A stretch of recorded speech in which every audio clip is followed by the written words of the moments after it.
इस्लाम धर्म और उसकी शिक्षाएं। 7वीं शताब्दी में अरब में पैगंबर मोहम्मद द्वारा इस्लाम की स्थापना को विश्व इतिहास का एक महत्वपूर्ण मोड़ माना जाता है।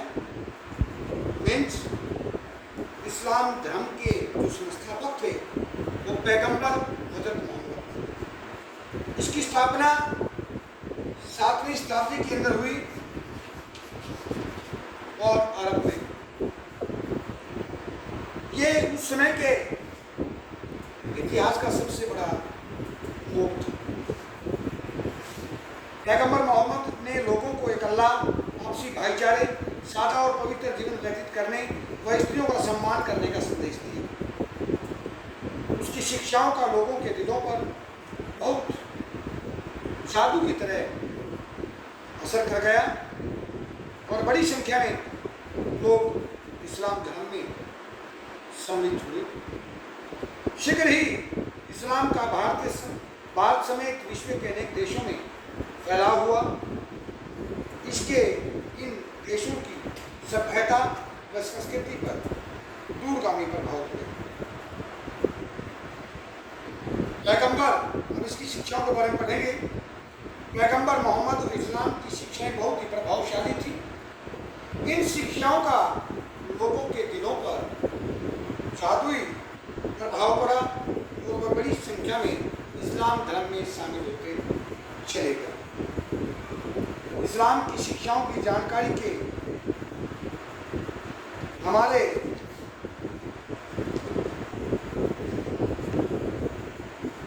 दो प्रमुख स्रोत हैं, एक कुरान और एक हदीस।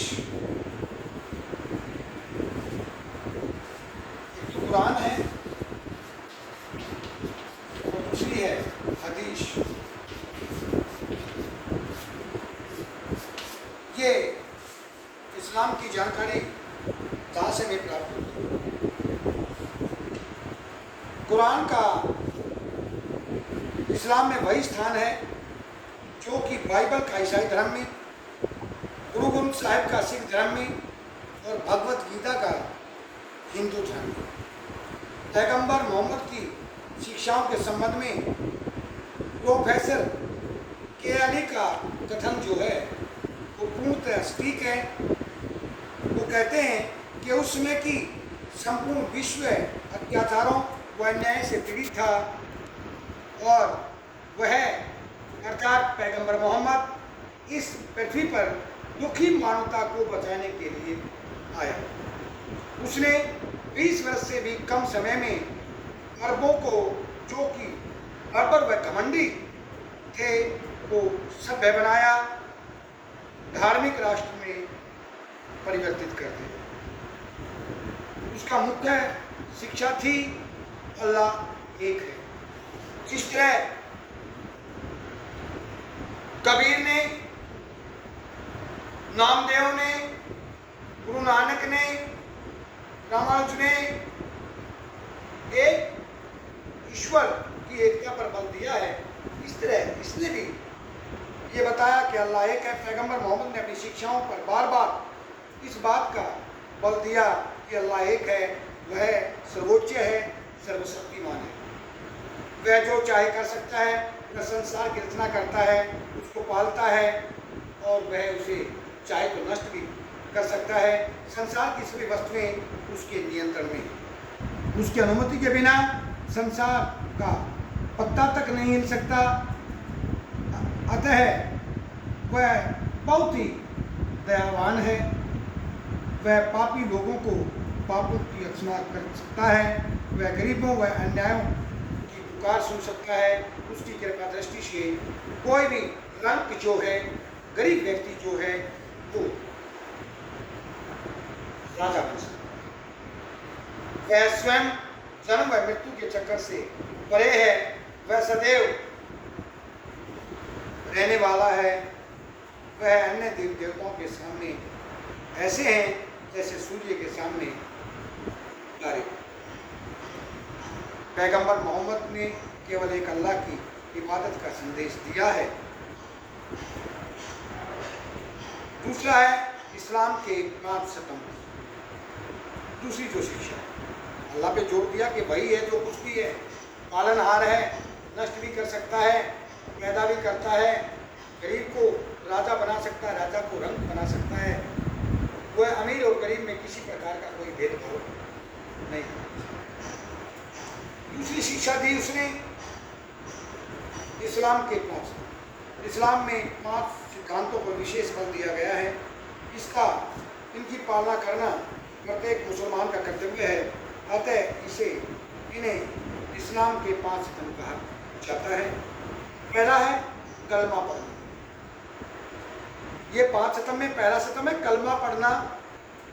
प्रत्येक मुसलमान का धार्मिक कर्तव्य है कि वो कलमा पढ़े, और इसमें बताया गया कि अल्लाह एक है, वह सर्वशक्तिमान है, और मोहम्मद साहिब उसके रसूल अर्थात पैगंबर हैं। कुरान को अल्लाह द्वारा भेजा गया। दूसरा है नमाज पढ़ना। प्रत्येक मुसलमान का दूसरा धार्मिक कर्तव्य यह है कि वह दिन में 5 बार नमाज पढ़े। नमाज पढ़ने से व्यक्ति का अल्लाह से संपर्क हो जाता है। अल्लाह की रहमत से मनुष्य भी कष्ट दूर हो जाते हैं, वह मन भावन फल प्राप्त कर सकता है।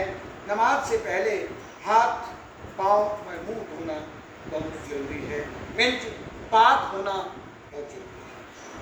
नाबालिगों व पागलों को छोड़कर अन्य सभी मुसलमानों के लिए नमाज पढ़ना अत्यंत अनिवार्य है। ये कलमा पढ़ना और नमाज पढ़ना। सच्चा मुसलमान वही है जो 5 बार दिन में नमाज पढ़ता है, और जो नमाज पढ़ता है उसकी वो खुदा अल्लाह मन भावन उसको जो सोची भी बातें हैं उसकी अरदास है पूरी होती है। तीसरा रोजा रखना। रमजान के महीने में व्रत रखना, रोजा रखना प्रत्येक मुसलमान का तीसरा धार्मिक कर्तव्य है। इस माह में सूर्योदय से सूर्यास्त तक कुछ भी नहीं खाना पीना वर्जित है। कुछ नहीं खा पी सकते। सूर्योदय से पहले खाइए और सूर्यास्त के पश्चात। सूर्यास्त के पश्चात ही मुसलमान कुछ खान पान कर सकते हैं। इस माह के दौरान, इस महीने के दौरान मुसलमान को सादा व पवित्र जीवन व्यतीत करने पर विशेष बल दिया गया है। तीसरा है ज़कात। ज़कात का अर्थ है दान देना। जैसे हम हिंदू धर्म के लोग, सिख धर्म के लोग, ईसाई धर्म के लोग श्रद्धा समान दान करते हैं, तो मुस्लिम धर्म के अंदर भी इस बात पर जोर दिया गया है, इसको ज़कात कहा। इसके अधीन प्रत्येक मुसलमान का यह धार्मिक कर्तव्य है कि वह अपनी आय का 2.5% जो उसकी आमदनी है उसका 2.5% दान दे। इससे गरीबों की सहायता, इस्लाम के प्रचार व मस्जिदों के निर्माण पर खर्च किया जाता है। और 5वां है स्तंभ हज। प्रत्येक मुसलमान का धार्मिक कर्तव्य है कि अपने जीवन में कम से कम एक बार वह हज अवश्य करे। अर्थात भाव ये है कि वो मक्का की यात्रा पर जाए। आरटी मैथ्यू और FW फ्लैट के अनुसार 5 स्तंभ मुसलमान के धार्मिक जीवन का आधार है। तीसरी शिक्षा है कर्म का सिद्धांत। इस्लाम में कर्म के सिद्धांत पर विशेष बल दिया गया है। उनका मानना है कि जो व्यक्ति जैसा करेगा वैसा वो भोगेगा, अर्थात उसको वैसा ही फल प्राप्त होगा। जैसा बोएगा वैसा काटेगा। यदि कर्म अच्छे होंगे तो उसको फल अच्छा मिलेगा, अगर कर्म अच्छे नहीं है तो उसका फल उसको बुरा मिलेगा। और कुरान के अनुसार क़यामत के दिन स्वर्ग और नरक के निर्णय इस जन्म में किए गए कर्मों के अनुसार होते हैं। जिस दिन उस खुदा का, अल्लाह का बुलावा आता है, अर्थात जिस दिन हम संसार को छोड़कर जाते हैं उसको क़यामत का दिन कहा जाता है।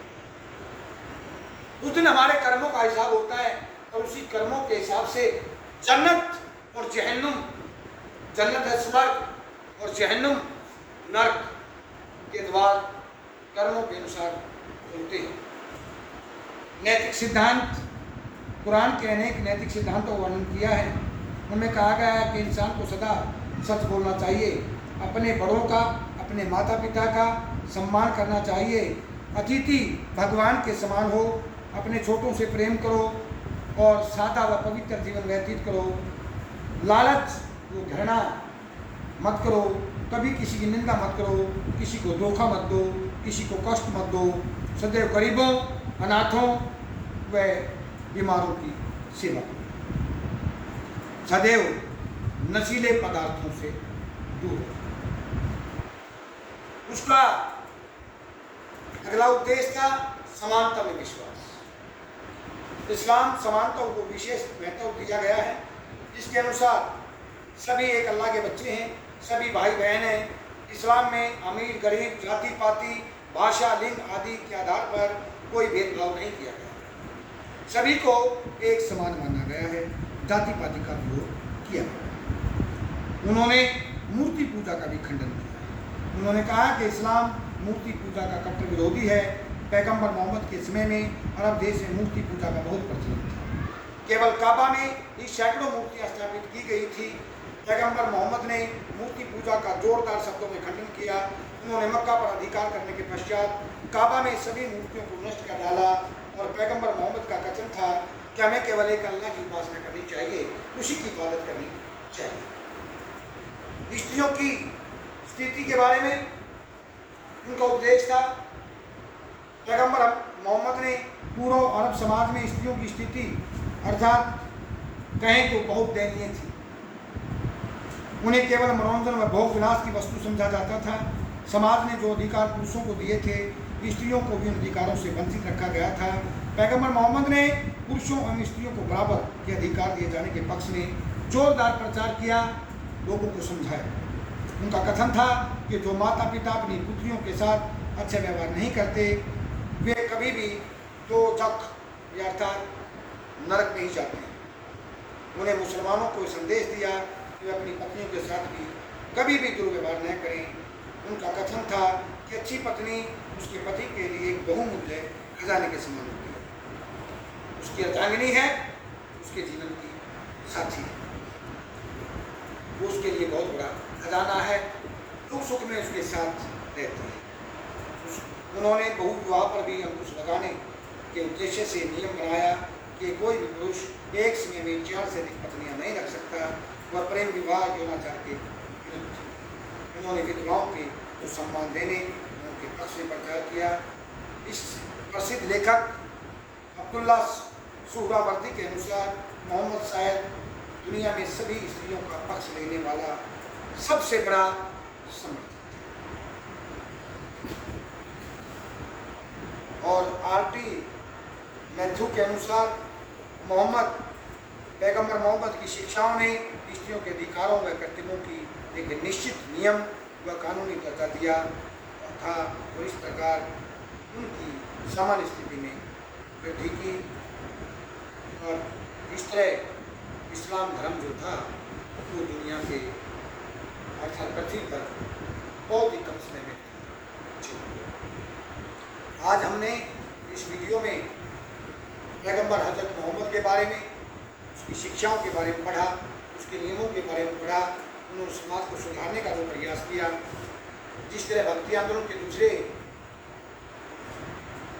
संतों ने किया, ऐसे ही उन्होंने भी समाज को सुधारने के लिए एक कदम उठाया। जो अरब समाज बर्बर था, निर्दयी था, उसको रास्ते पर ला दिया और इस्लाम धर्म।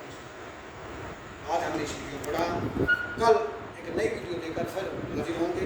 तब तक के लिए आपसे विदा चाहते हैं।